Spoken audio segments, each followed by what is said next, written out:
profesión que dejó a un lado cuando se dedicó full time a la política. Es parte de la generación del 83 que se caracterizó por su participación en movimientos estudiantiles que enfrentaron la dictadura. Hombre cercano al wilsonismo, fue diputado, senador y hoy es ministro de Defensa Nacional. Está casado y tiene 3 hijos. Es líder del Espacio 40, que hoy integra junto a Mejor País del intendente Enrique Antía, una agrupación parlamentaria de gobierno. Su nombre suena como precandidato a la presidencia cuando ya los tiempos políticos comienzan a acelerarse. En Retrato Hablado queremos conocer un poco más al hombre detrás del ministro. Bienvenido, Javier García. Marcelo, un placer. Buen día. Bueno, qué lindo tenerte con nosotros y queremos comenzar a conocerte. Naciste en Montevideo y queremos saber dónde transcurrió tu infancia. Nací en Montevideo como la canción de Jacinto Vera. Nací en Boulevard y Guavillú. Y en noviembre del 63. Como vos decías, tengo 3 hijos, pero aparte soy el menor de 3 hermanos. Guillermo, Marga y yo. El viejo madrileño, nació en el corazón de Madrid, allí en la Puerta del Sol, en una cuadra de la Puerta del Sol. Fallecido hace ya 10 años. Y casado con mamá, a su vez hija de suizo, una mezcla bien rara. Y justo iban a 25 de agosto, una cosa muy linda, un 25 de agosto estaban de viaje mis abuelos, por esos viajes que hacían antes, que se iban en barco, un par de meses en Europa, mi madre, mi tía y mis abuelos.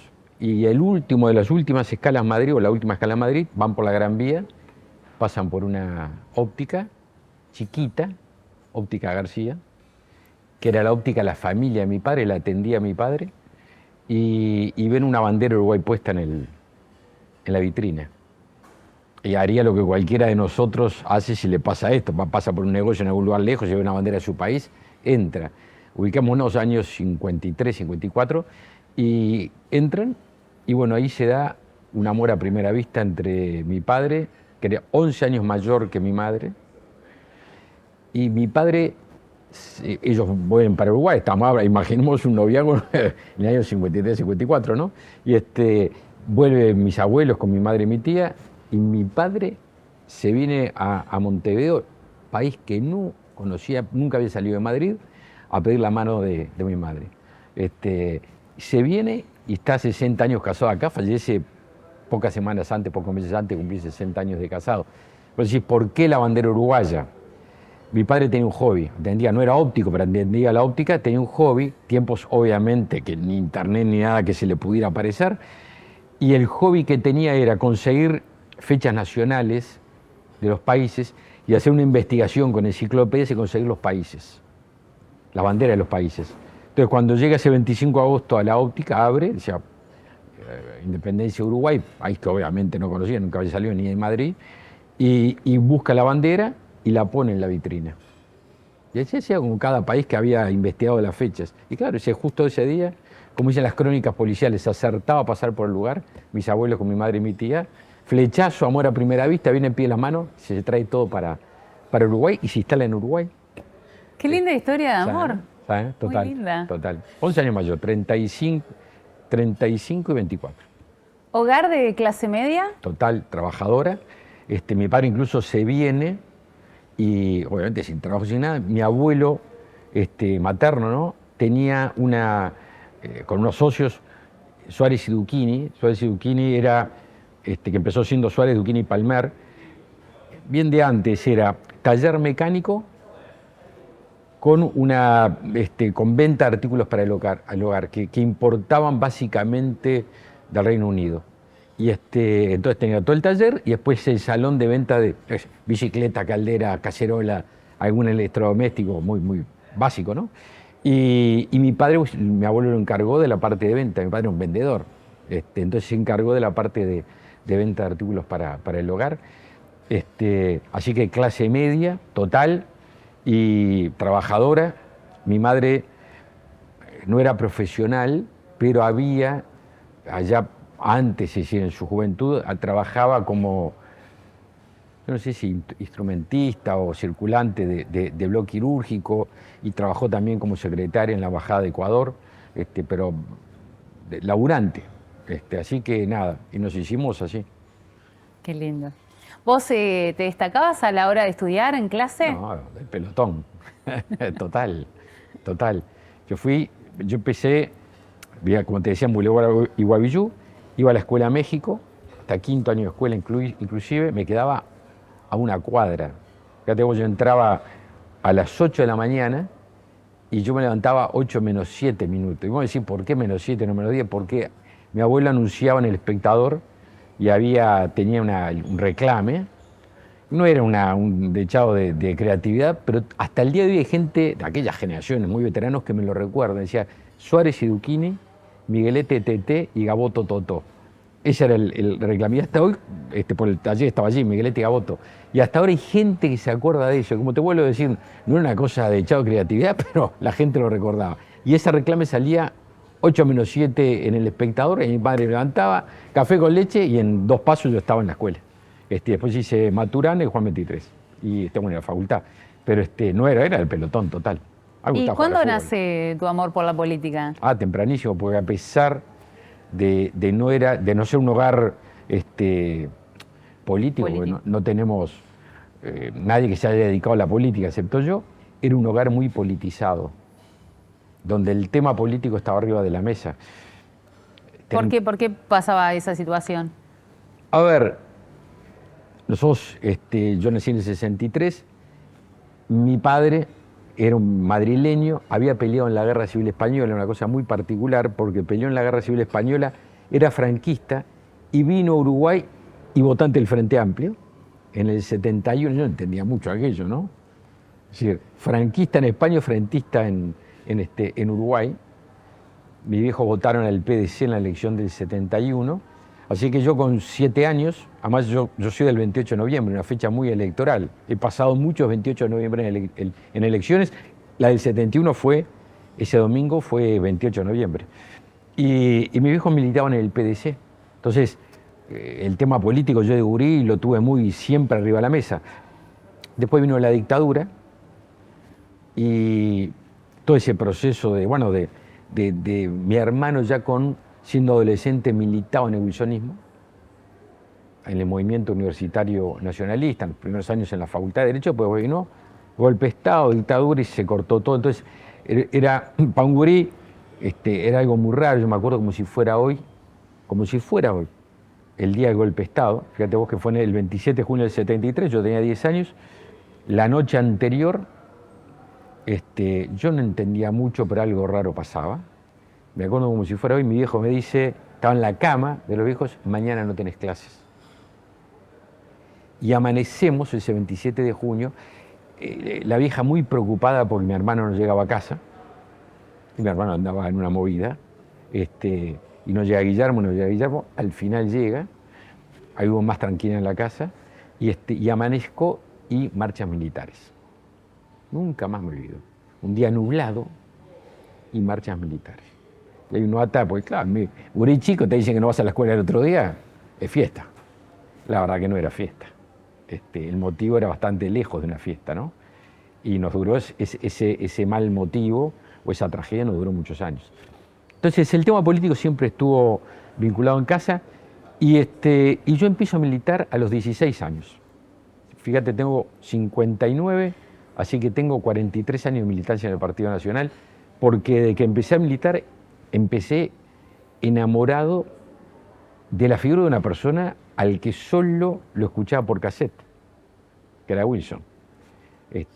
Alguna de mi hermano tenía alguna foto, alguna propaganda, porque fíjate vos, en el 71, yo te decía, mis viejos militaban en el PDC, el Partido de Muerte a Cristianos, mi hermano militaba en el Movimiento Universitario Nacionalista, entonces,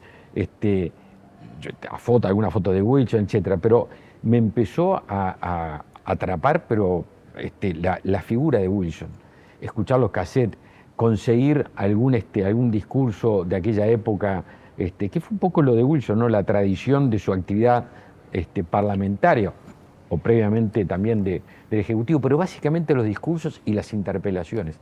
Y me atrapó Wilson. Me enamoré de la figura de Wilson. Era todo aquello una circunstancia muy particular, esperar que algún compañero trajera clandestinamente algún cassette de Wilson, que lo escuchamos, que se reproducía muy caseramente, ¿no? ¿Cuáles eran esos mensajes que Wilson, bueno, les daba a todos? Y bueno, que esto estás contando, ¿no? El relato de esperar el cassette para escucharlo. Y pensé que sabía de todo tipo. Era un cassette, era una obra donde Wilson hablaba de todos los temas, sobre todo la lucha contra la dictadura, ¿no? Y todo el proceso de lucha contra la dictadura, muy salpicado de circunstancias particulares. Me acuerdo todas las negociaciones en el 83, el plebiscito antes del 80, ¿no? Con el no y el sí. Era un motivo, digamos, ¿cuál era el tema principal? La resistencia a la dictadura. Los mensajes venían, o los cassettes venían o de Londres, donde estaba exiliado, o después de Brasil, más tarde de Argentina. Pero era muy particular, vuelvo a decirte, porque se cerraban todas las ventanas, y uno escuchaba clandestinamente y encerrado. Y bueno, tú me preguntabas cómo fue el inicio de la militancia. Así. A los 16 años, una cosa muy, muy particular, porque yo a los 16 años estaba en cuarto año de bachillerato, cuarto científico. En aquel momento se dividía entre ramas, ¿no? Científico, humanístico, después ya quinto año era biológico y ya sexto año se dividía por disciplinas, medicina, agronomía, en el caso mío, ¿no? Pero en aquel momento era cuarto científico. Yo estaba en primer año de bachillerato, es decir, del segundo ciclo de secundaria, y sin embargo era delegado de las coordinadoras de la Juventud del Partido Nacional de la Facultad de Derecho. Había muchos compañeros, era muy fuerte, pero había mucha pelea interna. Entonces me eligen a mí, que era un gurí, claro, yo era 3, 4, 5 años menores que ellos, pero no era de la Facultad de Derecho, era de bachillerato de medicina, pero entonces no participaba en la interna, entonces me eligieron a mí como forma de estar fuera de esas internas. Mediador. Sí, y entonces hice toda la militancia allí, y en paralelo, estoy diciendo cuarto año, apenas entré en facultad, en el año 83, como tú decías, me vinculo inmediatamente a la actividad gremial, a la Asociación de Estudiantes de Medicina, estamos en plena dictadura todavía, y poco tiempo después fundamos la CGU. ¿Y cómo fue la militancia en la universidad? Una etapa muy, muy, muy linda. Digo, linda uno la mira en perspectiva, ¿no? O en retrospectiva, porque fue todo ese proceso de la lucha contra la dictadura, de la apertura democrática. Nunca me olvido, mi primera nota me la hace Raquel Daruech en agosto del año 83. Habíamos organizado una asamblea en la facultad, y en aquel momento la intervención de la facultad clausura, le pasa una cadena a la puerta, que es esa puerta de hierro que está en General Flores, que es la puerta de la facultad, y había policías en la azotea. Y me acuerdo que llega Raquel siempre se lo recuerdo y se acuerda mucho, que era cronista en la calle, no movilera, como dicen ahora, o movilero, y hace una nota allí de Canal 4 en la puerta de la facultad. Bueno, una linda militancia, sobre todo por todo aquello de la lucha por la libertad. Al año siguiente ya empieza todo el proceso electoral, y la militancia conjuntamente con la militancia política.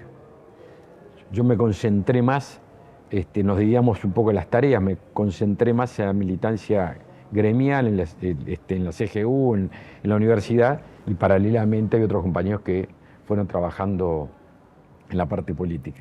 ¿Y tu profesión de médico quedó, relegada cuando fuiste candidato único a la intendencia en el 2004? 2005, sí, porque hacía las dos cosas a la vez, ¿no? La militancia y el ejercicio profesional. Ten en cuenta que yo mi primera legislatura fue en 95-2000, después pasamos a la elección del 99, que fue una elección que fue la más baja que yo recuerdo, y ha sido la más baja del Partido Nacional, la elección del 99, y ahí vuelvo al ejercicio profesional. Y ya en el 2004, en la elección del 2004, con Larrañaga, sea todo ese proceso de que el partido de vuelta agarra gran militancia, Jorge tiene un gran empuje, salgo electo de vuelta, asumimos en el 2005 y ahí Larrañaga, me acuerdo como si fuera en el directorio del partido, sin que yo supiera, mejor dicho, adelante mío, pero sin haber hablado previamente, dice que tengo que ser el candidato a intendente. Imagínate, ¿no? Primer gobierno del Frente Amplio, asumida por primera vez el doctor Tabaré Vázquez, en Montevideo, ser candidato, eso sí que fue como yo digo, esas instancias donde uno asume sabiendo cuál va a ser el resultado, pero yo soy de los que creo que los dirigentes políticos tenemos que tener bien claro que nadie accede a un cargo de responsabilidad por su circunstancia particular, por ser un crack, sino porque hay un partido. El que se crea que llega por inteligente, porque es superior a los demás, no entendió nada. Que se pare en una esquina a ver si sale electo. Lo es porque sí, habrá mucha militancia, pero antes, o primero que todo, hay gran confianza de los compañeros. Y de un sector, de una lista, de un partido que lo impulsa. Porque la misma gente, si sale en los partidos, no llega a lo que llega cuando tiene ese respaldo y esa confianza. Así que, bueno, asumí, yo soy, como digo, un deudor del partido, yo le debía haber sido el diputado una vez, 2 veces, y el partido me pide que asuma esa responsabilidad, aún sabiendo cuál iba a ser el resultado, y lo asumí. Ahora, ministro, me voy a quedar un segundito en esto antes de seguir hablando de la vida. ¿Por qué, fuiste candidato único a la Intendencia de Montevideo, por qué le resulta tan esquivo a Montevideo el Partido Nacional? Hay diferentes causas para mí. La primera es que no lo tomamos la militancia de Montevideo como una prioridad política. Y cuando hay una comunidad, en este caso Montevideo, la población, los montevideanos que sienten o que sentían que había un partido político que no los tenía en su tratamiento político, es decir, en sus prioridades, en su programa, en sus alternativas, en sus ideas, no atendía a Montevideo. Yo sí soy Montevideo, ¿por qué tengo que devolverte a ti confianza si no, tú a mí no me ofreces caminos, alternativas, ideas? Y yo creo que hubo un abandono. El Partido Nacional estuvo muy vinculado históricamente al interior del país. Y los partidos grandes como el nuestro, hoy en el gobierno, en coalición, pero liderando esa coalición, son partidos que tienen que tener una visión holística, integral. Wilson decía, son partidos catch-all, que tienen que agarrar todo en materia de representar, y representar no solo por diferentes tonalidades, sensibilidades políticas, sino representar todas las sensibilidades que tiene el Uruguay y todas las geografías que tiene el Uruguay y todas las comunidades que tiene el Uruguay. Y el partido se centró mucho en su vocación del interior, muchas veces en su vocación rural, en su cercanía, y por eso nos va tan bien en el interior, y históricamente ganamos la mayoría de los gobiernos departamentales o de las alcaldías más tarde, porque había una buena representación. Nuestro dirigente, mujer u hombre, en el interior, se identifica y se caracteriza por tener mucha cercanía, y tener mucha cercanía con lo que pasa en su comunidad. No nos pasaba así en Montevideo. Los dirigentes montevideanos, el diputado montevideano, y lo digo con enorme respeto porque fui diputado, asumía tareas como de senador. Hablaba de los temas de la reforma educativa, en aquel momento, de las leyes de la educación, de la vivienda, de la economía, de la industria, ¿sabes? Pero de lo que pasaba en el barrio Reducto, o lo que pasa en Casaballe, o lo que pasa en Carrasco, o lo que pasa en el Malvinalto, o en Euskal Herria, estaba alejado. Y el votante, la comunidad, quiere que enfrente sus problemas. Las políticas económicas están muy lejos, pero la basura que hay que levantar en la esquina o la luz que no prende en la cuadra es de todos los días. Un ciudadano, yo cuando fui candidato a intendente le decía, miren, desde que un montevideano abre la puerta de su casa y llega hasta la parada del ómnibus, a 1 o 2 cuadras, se topa 11 veces con problemáticas municipales y departamentales antes de enfrentarse a una nacional, porque abrió la puerta y no funciona la bombita de la calle, la baldosa está floja, no levantaron la basura, llega a la parada y el ómnibus no llega en hora, o el ómnibus no tiene la higiene que tiene que tener. 11 veces se enfrenta con temas que hacen el gobierno departamental o municipal ahora, antes que se enfrente con uno nacional. Sí será importante. Y no nos dedicamos a eso. Abandonamos, y una buena, perdona Marcela, sí, y una buena lección aprendida es que hoy tenemos una generación de mujeres y hombres militantes del Partido Nacional que su prioridad es lo municipal y lo departamental. Yo me encuentro con compañeros de mi sector político y de otros sectores del Partido Nacional que quieren ser ediles, que quieren ser concejales, que quieren ser alcaldes. Ya no digo ni intendentes. No, la cotidiana, quieren representar a su barrio. Bueno, hemos aprendido, hemos mejorado y por eso tenemos tan buenos alcaldes en Montevideo y yo aspiro a que tengamos un intendente mujer u hombre en Montevideo. Y lo va a haber y a la brevedad. Justamente, bueno, decís mujer, te iba a decir primero que tiene alta población Montevideo, sabemos todos, la capital, Montevideo, Canelones y ahora Maldonado, que hay un corrimiento. No es bueno que sea así, pero es así. Si no es bueno que haya una concentración tan grande en el sur, en la metrópoli, pero así se hizo el país y así está planteado, así que hay que administrar esa realidad.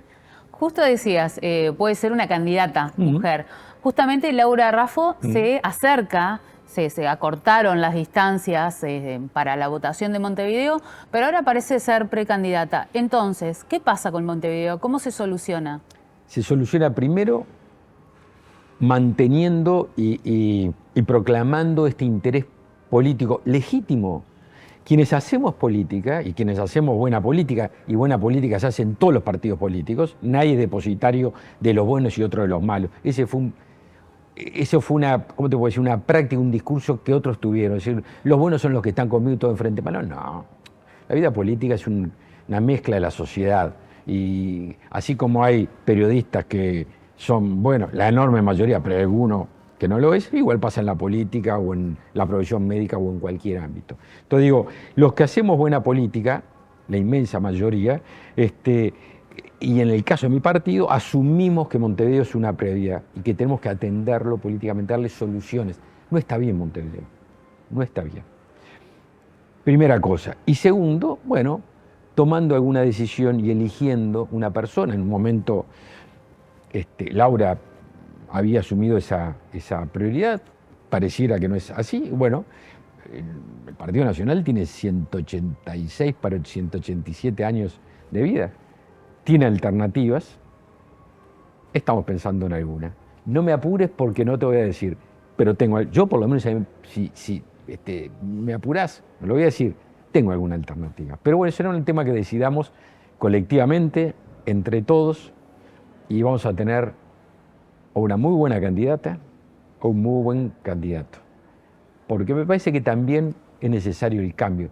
35 años de gobierno en Montevideo. Y si tú me decís eso es porque hubo buenos gobiernos, yo te diría que yo tengo otra impresión. Me parece que hay un fenómeno más de haber tardado nosotros en enfrentar el tema montevideano, generar una alternativa, que en lo bueno de lo demás. Fue más por ausencia nuestra que por buena gestión. A Marte vale dar una vueltita por Montevideo para darte cuenta las carencias que tiene. La limpieza en primer lugar.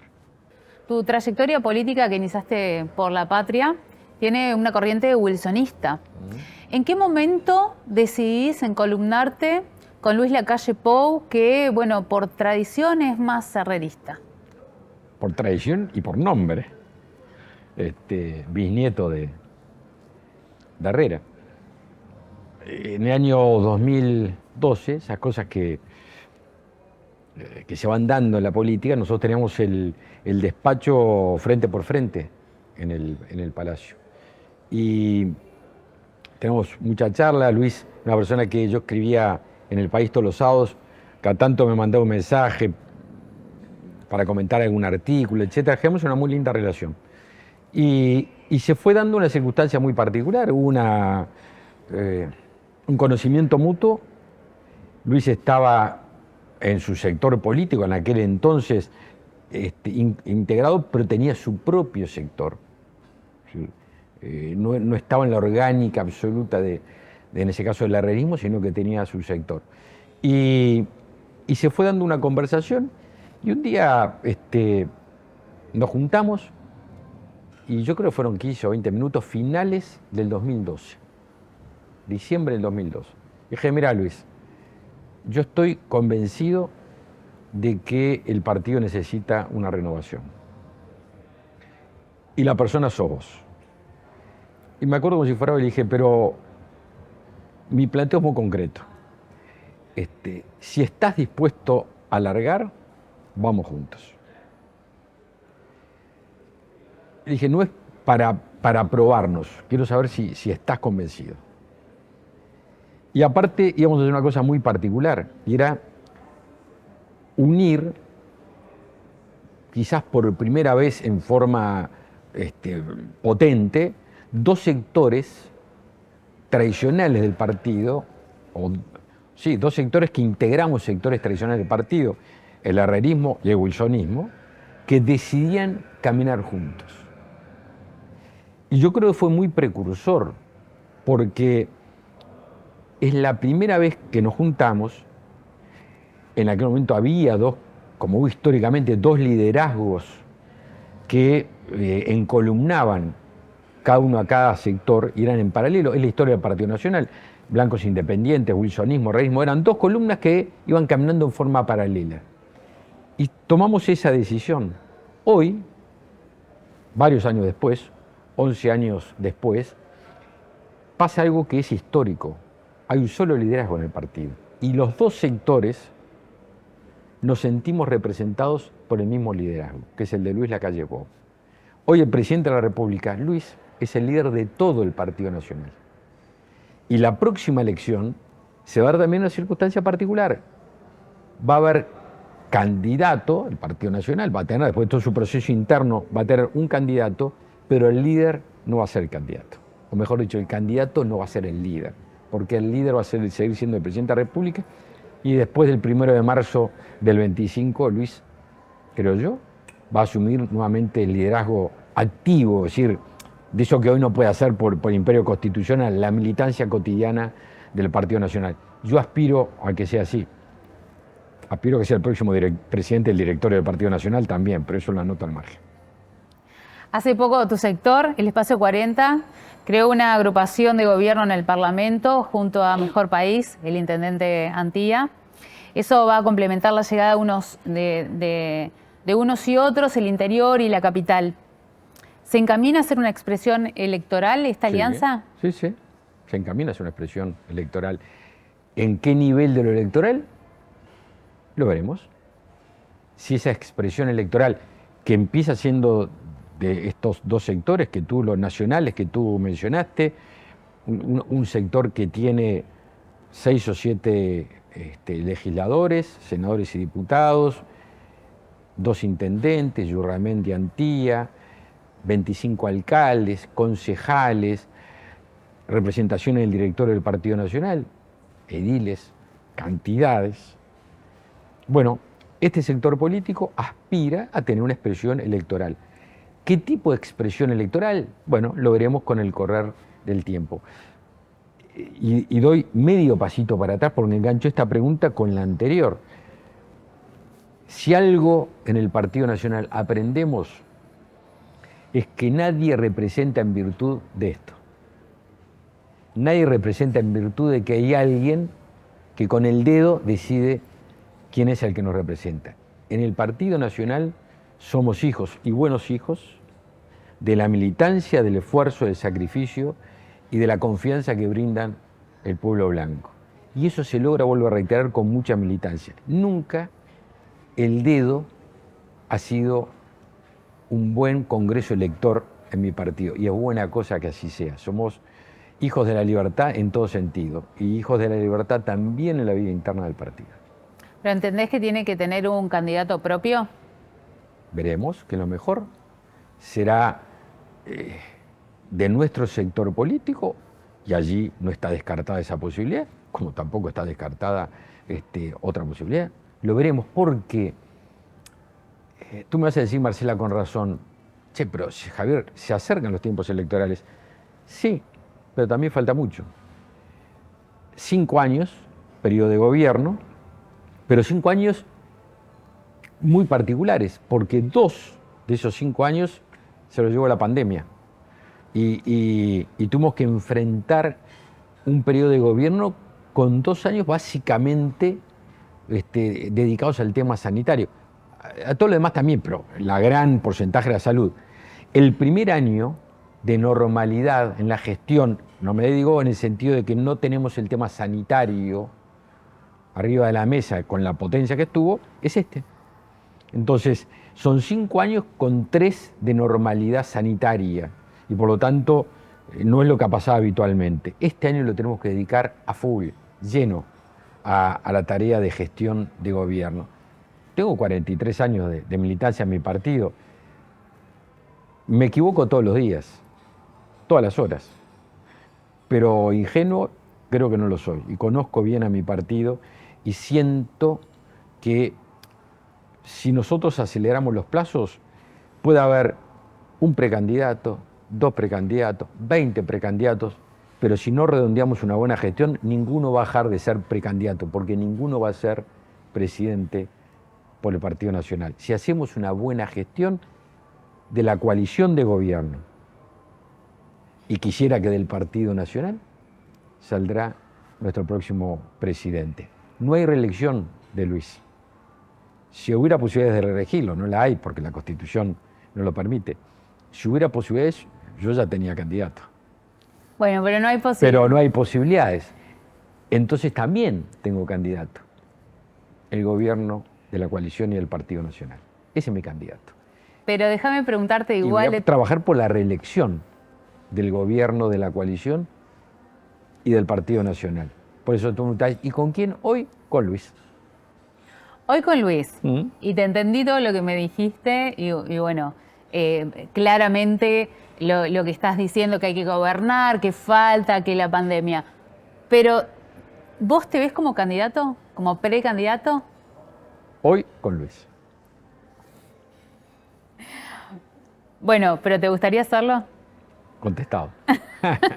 Imaginas que yo hago una contestación de ese tenor y primero no estoy siendo coherente con lo que digo, porque esa pasa a ser la novedad. Y estoy convencido de lo que estoy diciendo. Y estoy convencido que hoy el tema electoral es un tema de ansiedades de los políticos. No es un tema que esté en la prioridad de la gente.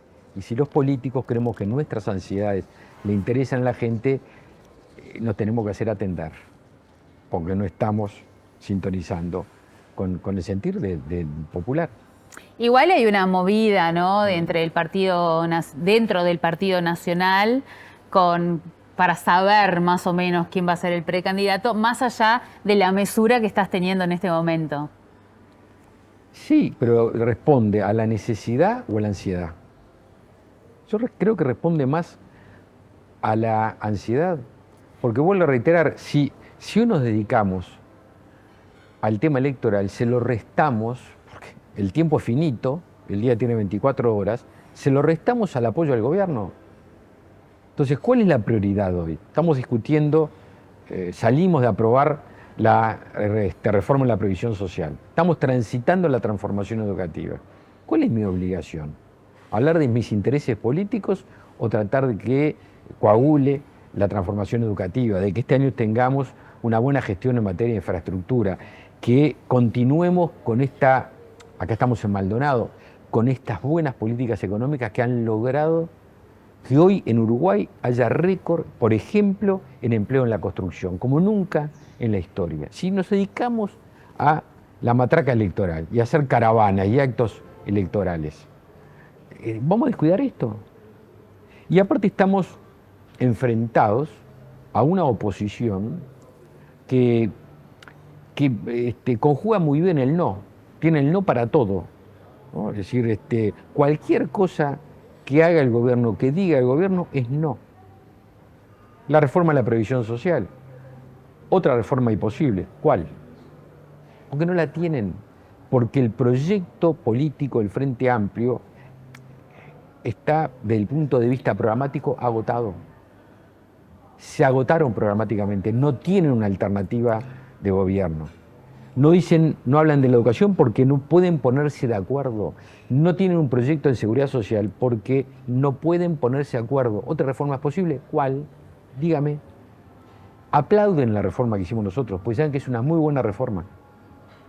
No tuvieron durante 15 años ni el coraje ni la templanza política para llevarla adelante, porque fueron hijos de los gremios. Hoy el Frente Amplio es una mezcla de partido político y PIT-CNT, es todo lo mismo, cara y contra cara de lo mismo. Entonces, este año tenemos que dedicarnos a concretar las cosas y también a difundir esto que estamos haciendo y a enfrentar ese relato político negativo que divide, que trata de imponer una grieta en el Uruguay, cosa importada de la Argentina, el término y la concepción de algo que no somos. Los uruguayos no queremos enfrentarnos. El valor de Uruguay en el mundo es la unidad, es la institucionalidad. Entonces, que no me traigan de Argentina la grieta, porque no somos así los uruguayos, no la necesitamos y no la queremos. Este año nos queremos dedicar a eso, por lo menos nosotros, en esto que estamos formando, este sector político, nos queremos dedicar a eso. No soy ingenuo, señor Montaz. Y usted como dirigente político, y todo dirigente político, como tú en el periodismo, aspira a llegar a las responsabilidades mayores, pero no es lo que estamos planteados ahora. De todas formas, el Frente Amplio sí ya está haciendo campaña y buscando precandidatos. O sea, sí, pero tenemos responsabilidades bien diferentes. Están en la oposición, no tienen una visión del país, saben que apretan el play y es no, y con eso marchan, play no. Entonces, bueno, allá ellos. La verdad que yo no encuentro en el Frente Amplio un proyecto. Se agotó. Es más, el Frente Amplio hoy, digo con enorme respeto, pero es objetivo lo que estoy diciendo. El Frente Amplio hoy es el Partido Comunista y el MPP. El Frente Amplio se quedó sin socialdemocracia, se quedó sin astorismo. Aquella que con inteligencia tenían paleta en términos de pintura, de colores, de sensibilidades que iban desde el Partido Comunista a la democracia cristiana, pasando por por Batalla en su momento, ¿no? El doctor Batalla, que provenía del vallismo, como te decía, la democracia cristiana, el astorismo después desapareció. Frente Amplio hizo así, ¡cluc!, volcó a la izquierda. Representa a un sector ideológico de concepción marxista. ¿Qué es la grieta? Es el nuevo nombre de la lucha de clases. Es el nuevo nombre, modernizado, marketingado, de la lucha de clases. Entonces, ese Frente Amplio no representa al Uruguay, representa a los sectores más radicales, más ortodoxos. A ver, de candidatura decía tú, con mayor respeto, pero Orsi y Cose es Partido Comunista y MPP. El intendente Orsi es Mujica, es lo que en su momento el MLN representó. No es otra cosa ideológicamente. Eso lo puede decir con una sonrisa o con menos sonrisa, pero es eso.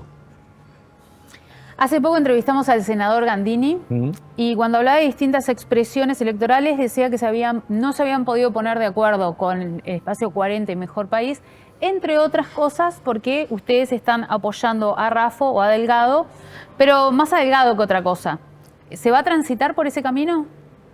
La verdad que con el cariño que le tengo a Jorge, este sector político que estamos constituyendo no tiene hoy una candidatura por lo que te acabo de decir, y no descartamos nada, o tener una expresión electoral propia, o llegado el momento de decidir. En este momento no hay ni decisión ni análisis político que lleve a esa conclusión. Siendo legislador, manifestaste siempre la preocupación por la situación de las Fuerzas Armadas. Dijiste que realmente era delicado cuando estaba el Frente Amplio al límite, y hubo voces en su momento que se preguntaban si eran necesarias. Hoy, como por ejemplos concretos, ¿no? Te pongo, se adquirieron aviones Hércules, embarcaciones, y en breve van a llegar patrullas oceánicas. ¿Cómo evalúas hoy la situación? Nosotros, te pido no me hagas olvidar del tema del planteo de que no haya Fuerzas Armadas, porque quiero decir algo con respecto a eso, una reflexión. Dos jerarquías o dos prioridades: jerarquizar el personal y modernizar el material. Con respecto a lo primero, empezamos un proceso de jerarquización salarial, de abajo hacia arriba. No todo lo que quisiéramos, pero aún en medio de la pandemia, cuando todos los recursos, o la mayoría de los recursos estaban concentrados en la salud, el presidente de la República estuvo de acuerdo en que había que atender la situación del funcionario público, del servidor público, que había sido más postergado en los últimos años, y más postergado por razones ideológicas, por prejuicios ideológicos en los gobiernos del Frente Amplio, el soldado. Y empezamos con partidas particulares, especiales, que lograron al principio que no hubiera el deterioro, la caída del salario real que se produjo en el Uruguay y en todo el mundo por las consecuencias económicas de la pandemia, porque se detuvo la economía, y logramos partidas para lograr que no hubiera caída salarial, amortiguar. Y después agregamos en la rendición de cuentas pasada, ahí sí, un proceso de recuperación salarial, que llegó te estoy hablando de memoria, entre el 10% para los sectores más bajos del escalafón de personal subalterno, hasta el 4% en el grado de capitán, sumando los adelantos que hubo el año pasado con la rendición de cuentas. Así que jerarquización del personal en materia salarial, porque está todo muy bien, pero el soldado es el que está en primera línea siempre cuando las papas queman, cuando la inundación, cuando el tornado, cuando el evento climático, cuando la sequía, cuando hay que cuidar las cárceles, cuando hay que ir a la frontera, cuando hay que atender a la gente que está en situación de calle en el frío polar, en toda circunstancia. El frente, que tanto prejuicio ideológico tiene, cuando Montevideo paró a Dion y no levantaban la basura, ¿quién llamó al soldado? En un fin de año, hace unos años atrás. Entonces eso. Y segundo, material. Comenzamos, como tú decías, con estas inversiones y aspiramos a poder concretar otras que tenemos planteadas. Todas las inversiones en materia militar son inversiones caras, sobre todo en lo que significa Fuerza Aérea y Armada. En el Ejército la realidad es otra, es el hombre pie a tierra, ahí ya es armamento de otro tipo y material de otro tipo, y aparte las misiones de paz permiten modernizar. Barcos y aviones son muy caros, entonces también tenemos que tener mucho equilibrio en toda la utilización de recursos que son tuyos. Así que estamos utilizando con mucho criterio, analizando con mucho criterio este tipo de inversiones.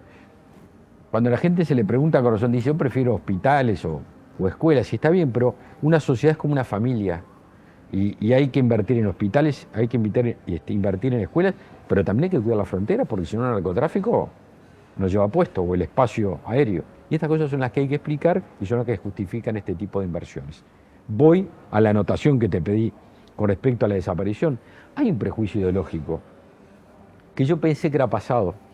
Hace unos años atrás me acuerdo que algún dirigente del Frente Amplio, alguna senadora planteaba, algún sector político planteaba la eliminación de las Fuerzas Armadas. Inclusive escuché, todos escuchamos, alguna frase fuerte y fuera de lugar de un expresidente de la República sobre los soldados. ¿Tú te acordás? Muy fuerte, no era ni para repetir. Un expresidente de la República. ¿Por qué? Porque está esa visión prejuiciosa, dogmática, hasta yo creo de cierto antimilitarismo adolescente con respecto a las Fuerzas Armadas, mirando a las Fuerzas Armadas de hoy como con los ojos de 60 o 70 años atrás de los enfrentamientos del Uruguay. Pero hace pocas horas atrás, desde el Frente Amplio se planteó la reducción drástica del ejército. Ese fue el calificativo. Reducción drástica, que no es de un sector, un dirigente, porque después salieron a apoyar los otros. Y yo pregunto, yo no estoy de acuerdo, porque creo que estamos en una circunstancia muy particular. Todos los gobiernos recurrimos a las Fuerzas Armadas para sus funciones esenciales, pero también para cuando, como todas estas cosas que te dije, el primero que se recurre es al cuartel y al soldado, y lo hacen muy bien. Pero cuando se dice reducción drástica, lo que se está planteando, hay que decirlo bien claro, es que miles de soldados, hombres y mujeres, se queden sin trabajo. Porque la diferencia entre el soldado y un funcionario del Ministerio de Ganadería o de la Cancillería o de donde tú quieras del Estado, es que estos últimos son presupuestados. Entonces van a una bolsa, digamos. Pues hay que reubicarlos. No, los soldados tienen contrato. Y si usted les cesa el contrato, van para la casa. Entonces, cuando se dice reducción drástica, se están diciendo que miles de uruguayos se queden sin trabajo y que se cierren unidades militares. Del interior de Montevideo tienen que decir qué unidades se van a cerrar, la de Maldonado, ingenieros, aviación naval, San Ramón, Santa Clara, Salto, Melo, Bichadero, ¿cuál? Tienen que decirlo. Y una invitación con absoluto atrevimiento, vos como periodista, cuando yo escucho eso le diría, bueno, cuénteme, diputado, diputada, senador de Frente Amplio, ¿qué unidad va a cerrar? ¿Ingenieros de Maldonado? Por ejemplo, por decir algo, cuénteme, porque teoría no, la consecuencia de su decisión política, que es que se queden gente sin trabajo y se cierren unidades militares. Bueno, esa es la visión que hay. ¿Y en qué está basada? Vuelvo a reiterarlo, en prejuicios ideológicos, en ese antimilitarismo adolescente, absolutamente fuera de tiempo y lugar, pero aparte fuera de toda responsabilidad. Bueno, vamos a hablar justamente de lo que fueron las mejoras salariales. Las mejoras salariales, 7,8% para los grados más sumergidos y hasta 2,6% en el caso de capitán. ¿Son suficientes? Ahí se le suma, pues yo te dije entre 10 y 4, porque ahí se le suma lo que fue el adelanto del año pasado, que si uno lo toma, porque era adelanto que correspondía a este año, hay que sumarle 2%. Por eso dije, va entre 10 y 4 redondo, que es ese 8 que dijiste tú y 2. En total da esa cifra. ¿Son suficientes? No. ¿No? Porque, perdóname, sí, Marcio, porque el atraso era muy importante. Pero bueno, es lo que vamos logrando y fue la prioridad que tomamos. Y creo una prioridad política institucional muy importante, porque en la ley de presupuesto 2020, en plena pandemia, que el país tuvo una caída de salario real, nosotros incluimos partidas especiales que permitieron amortiguar. ¿Qué quiere decir eso? Que la decisión política fue, está bien, se nos vino la pandemia, la realidad económica, se paró la economía, pese a que en Uruguay, como todos sabemos, las circunstancias fueron bien diferentes a las que están pasando, por ejemplo, en Argentina o en tantos otros países donde hoy vemos lo que está pasando. Pero aún así, con esa realidad, una decisión política de sostener y de incluir partidas para los soldados de todas las fuerzas. ¿Son suficientes? No. Uno aspira a más. Pero bueno, como dije, ¿no? Los países son con las sociedades como una familia. Hay que cubrir diferentes urgencias. En otro momento fue, aparte de eso, la infancia carente, CAIF con mayores vulnerabilidades y allí se depositó, o vivienda, o salud, como fueron. Así que bueno, la respuesta es no. Me decís, ¿estás satisfecho? No, quisiera más. Hemos recorrido un camino positivo, pero admito esta respuesta. ¿Y crees que los salarios más bajos del Frente Amplio eran un tema ideológico? Yo creo que prejuicios, sin duda, ideológicos, porque un dirigente político expresa en sus actitudes lo que siente acá la computadora, ¿no? Y ese prejuicio para las Fuerzas Armadas, y ese destrato, y esa desinversión en las Fuerzas Armadas, que se llevó a circunstancias límites, que nosotros estamos recobrando con todas esas limitantes que muchas veces hay económicas y de prioridades que tiene todo el país, fue teniendo decisiones concretas que fueron, vuelvo a reiterar, golpeando a las Fuerzas Armadas por prejuicios. Claro, cuando llegaba el momento de que las papas quemaban, se golpeaban las puertas de los cuarteles, ¿no? Como sucedió, vuelvo a reiterar, en la Intendencia de Montevideo, cuando funcionarios públicos como los municipales de Montevideo, que tienen salarios bien superiores a los de un soldado, bien superiores, decidieron parar un fin de año, el Frente Amplio se le fueron todas las cosquillas y fue a los cuarteles para decirles, ustedes se quedan, no van a pasar fin de año con sus familias y se quedan acá levantando la basura de los montevideanos, a pesar de que muchos y la mayoría del interior del país, ¿no? Pero bueno, era muy selectivo ese prejuicio. Y yo vuelvo a reiterarlo, ciertamente las decisiones políticas fueron en en esa sintonía, y yo pensé que habían pasado, pero veo que no, que siguen vigentes. ¿De qué va a depender que el gobierno nacional, renueve la confianza de la población? Que como dijo Luis, el 1 de marzo del 2025, los uruguayos nos sintamos, como creo nos estamos sintiendo, más libres y que nuestra vida es un poco mejor, porque siempre tenemos desafío por delante, que aquella que se tenía el 1 de marzo de 2020 cuando asumimos el gobierno. Y yo creo sinceramente que está siendo así. ¿Estoy conforme? Sí y no. Sí, porque hemos recorrido muy bien parte del camino, y no porque nos falta recorrer parte del camino. Ahora, Uruguay hoy, 3 años después de ese 1 de marzo del 2020, pandemia mediante, Uruguay hoy tiene más empleo que cuando asumimos el gobierno, más tasa de actividad que cuando asumimos el gobierno, menos desempleo, se trabaja más que cuando asumimos el gobierno, inversión histórica en materia de infraestructura, políticas sociales que han logrado que hoy Uruguay sea, como salió un ranking hace muy pocos días atrás, primer país en América Latina en disminución de la pobreza. ¿Esto qué es? Políticas sociales, trabajo, políticas sociales, cuidado de la gente. ¿Que faltan hacer cosas? Sí, que nos falta mejor seguridad. ¿Te sentís, Javier, que hoy estamos más seguros que el 1 de marzo del 2020? Sin duda. ¿Pero está todo bien? No. No, falta. Pero todos los índices de delito son mejores que los que había con el Frente Amplio. No quiere decir que esté todo hecho, ni que faltan cosas por hacer, porque tenemos una realidad. El narcotráfico ha tenido un cambio para mal. Siempre es horrible el narcotráfico, lo peor que hay.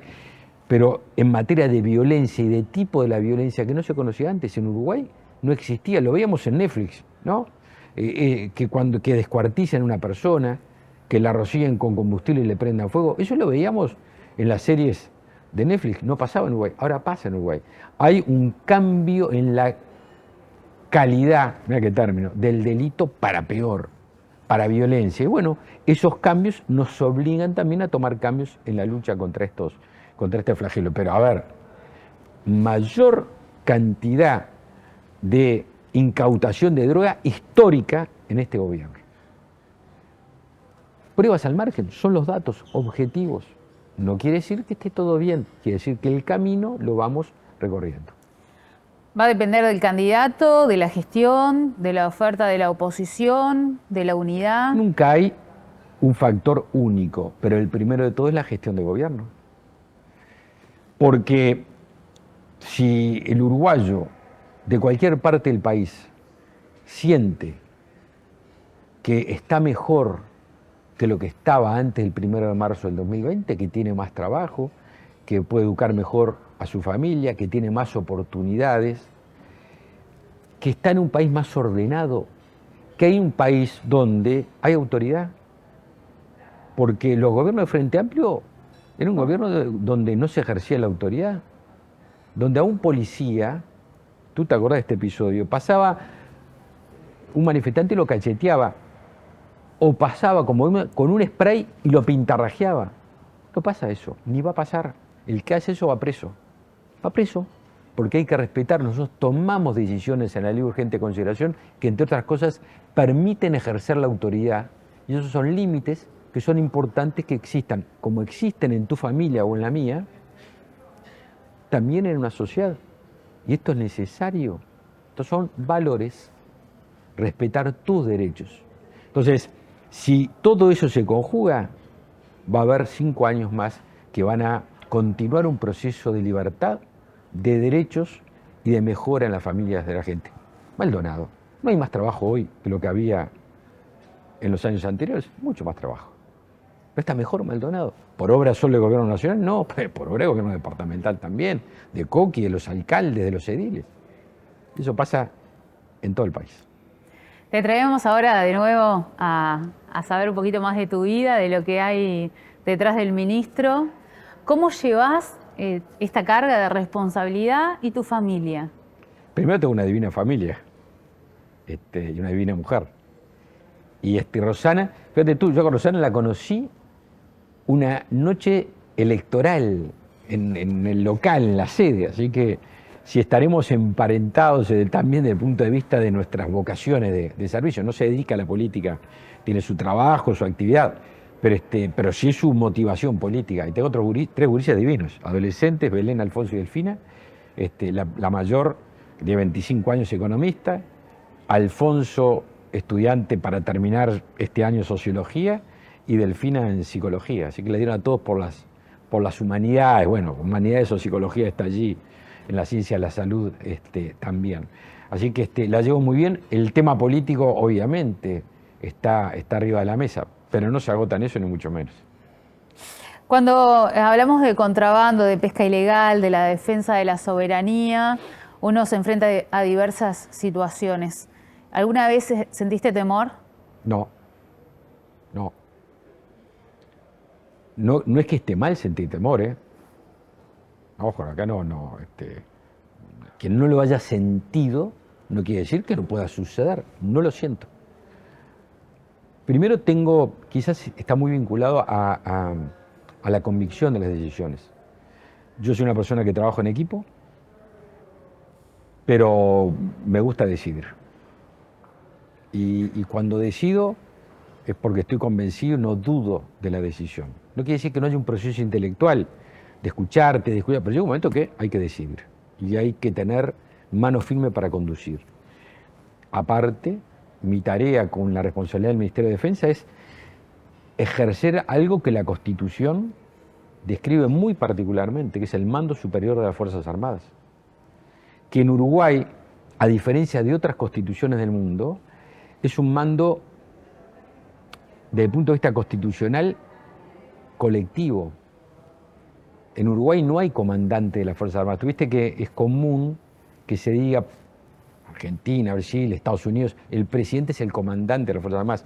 En Uruguay no es así, a pesar de que todos sabemos que el presidente es el número uno. En la Constitución prevé que el mando superior es entre el presidente y el ministro de Defensa. Es algo muy republicano. ¿Por qué ese mando, si se quiere, conjunto, colectivo? Porque es algo tan importante y tan institucional y tan sensible la utilización de las armas que se ve que el constituyente de la época dijo, esto requiere análisis no solo de una persona, aunque todos sabemos, luego se me decís, ¿quién toma las decisiones más importantes? Yo tomo las decisiones que digo, esto lo tiene que decidir Luis, voy al presidente. Y Luis me pregunta, pero es la decisión del presidente. Entonces, la responsabilidad de dirigir una institución muy vertical y que lleva el porte de las armas y la defensa del país y también la seguridad en las áreas que la ley no lo determina, hace que las decisiones tengan que ser analizadas, pero una vez que se toman, se cumplen. Y yo soy el responsable de las decisiones que se llevan adelante.